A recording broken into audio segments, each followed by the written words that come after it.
donkey, and this pony all have in common. They're all missing limbs. We all know Winter from the story A Dolphin Tale, and some may know Emma, who made the front cover of the Auburn Veterinary Magazine, and Molly, the pony, who survived Hurricane Katrina with only 3 legs, and had a children's book written about her. I am Andrew Churchill. I'm Dominic Sanchez. I'm Patrick Augusta. I'm Nicholas McKinley. I'm Hector Vega. And I'm Juliet McKinley.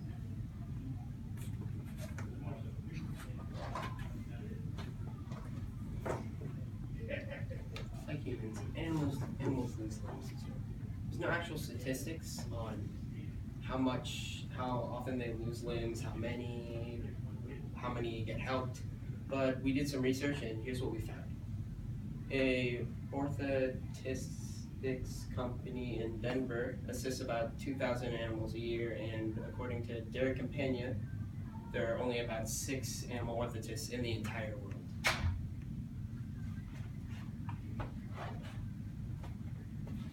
The problem is that, like humans, animals lose limbs too, and there's not many people who are trained to make them prosthetics. So the solution is to educate young people that love animals and science about the opportunity to pursue careers in this area.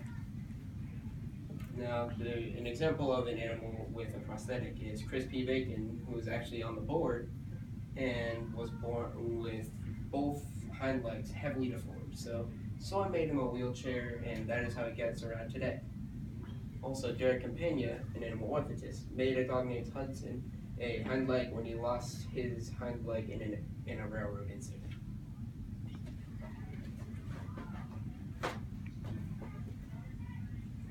We hope that this presentation is the first of many steps towards educating today's youth about becoming animal orthotists and prosthetists. This presentation will showcase different individuals that work in this area and will highlight amazing animals that have given back after benefiting from receiving a prosthetic.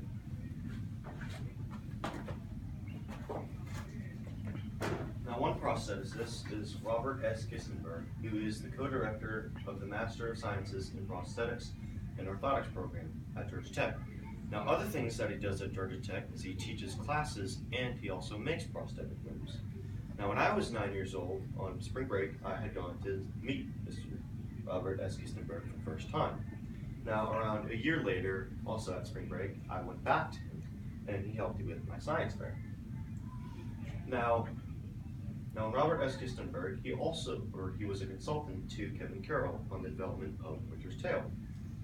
And one thing that he likes to focus on is that each person, when they have a prosthetic, it's different. So there's none that are exactly the same. So earlier we talked about Derek Campagna, but who really is he? Well, he's a president at Animal Orthocare, and he basically custom manufactures limbs for all sorts of animals.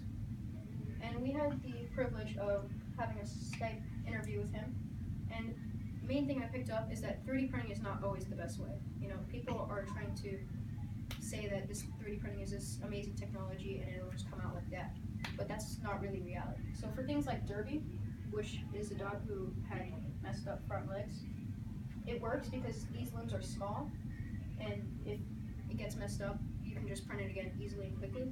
But for things like Abel, who's an Atlanta dog, it's not the easiest way. Derek Campagna can make about 8 of these limbs in the time it would take to print one.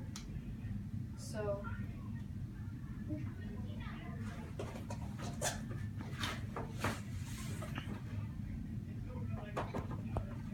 To make things personal, my brother and I had also visited Emma, who is a 3-legged donkey.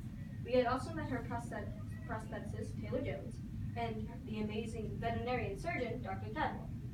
It takes a team to make a prosthetic work for an animal. Here is her owner, Dr. Brenda Mule, who cares for her every day. So I hope you enjoyed this presentation, and we also had created a newspaper, as you see before us. It was made just for this project, so thank you so much. Okay. A few questions. What drove you to create this project was to basically educate young people to also pursue a career in making prosthetics for. correct. So Derek Campagna, there is no field for animal prosthetics. There's no like education that you can get. So Derek Campagna, like I talked about, he specialized in humans and he had to teach himself. So we're trying to create a field. He's the entrepreneur and we just need followers to kind of. And there are other people like Taylor Jones who do have, so they are trained in humans, but who will sometimes make the accommodation for animals. All right, well, this is a great presentation you guys had. Great research to back up your problem and your statement. But I think you guys did a great job. Thank you. Thank you. Thank you.